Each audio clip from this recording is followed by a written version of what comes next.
the Duke and Duchess of Edinburgh sailed through the port of Malta before throwing a wreath into the sea to commemorate the lives of Britons and Maltese lost during World War II. On the second day of their trip to the island nation, Edward and Sophie boarded a military ship and sailed through Valletta Harbour, where they enjoyed magnificent views of the capital's yellow limestone buildings. Accompanied by the Armed Forces of Malta, the Duke threw a wreath and the Duchess a bouquet into the water in front of Venice. The greeting sounded from one of the high places in the city. Earlier in the morning, Edward and Sophie opened a new memorial to divers who lost their lives in World War II, the Divers Walk. Hello there. Please don't forget to subscribe and click on the notification bell so you don't miss any news about the royal monarchy. The Duke unveiled a plaque and then untied a ribbon to open the walkway, drawing applause from a group gathered nearby that included descendants of submariners who fought in the conflict. Speaking to them, Edward said, "It is great that we are now getting this recognition for the service." 3 British submarines, HMS Olympus, HMS Urge and HMS Upholder, the first 2 of which were sunk off the coast of Malta in 1942, are particularly commemorated.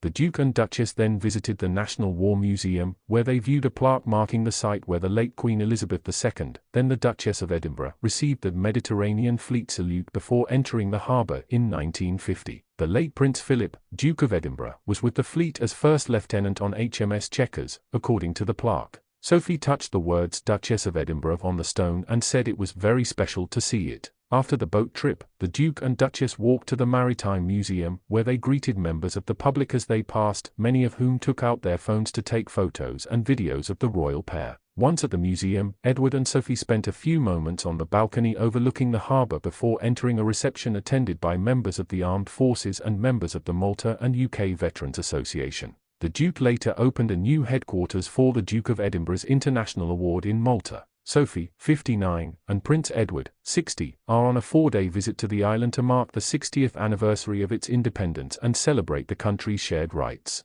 heritage and ongoing cooperation with the United Kingdom. The Duchess once again proved her fashion credentials when she joined Prince Edward at the start of the second day of their visit to Malta. Sophie looked effortless chic in an orange floral puff skirt, teamed with a white shirt blouse and tied at the waist. To complete her elegant look, the radiant mother of 2 chose a shiny apricot handbag to match her elegant skirt and comfortable closed-toe sandals. To add a touch of glamour to her look, she wore gold earrings and an elegant necklace adorned with a pink gemstone. Their 4-day visit to Malta is an emotional trip for the couple given the importance the country holds for the royal family. It's where the late Queen Elizabeth II and her husband, Prince Philip, enjoyed their years as young newlyweds. Yesterday, the Duke and Duchess appeared in great spirits when they met President Miriam Spitry-Debenot and her husband Dr. Anthony Spitry-Debenot at the Grand Master's Palace in St. George's Square in Valletta. Sophie looked stunning for the occasion, wearing a long white Gabriella Hirst dress, complete with a statement belt, believed to retail at £2,550.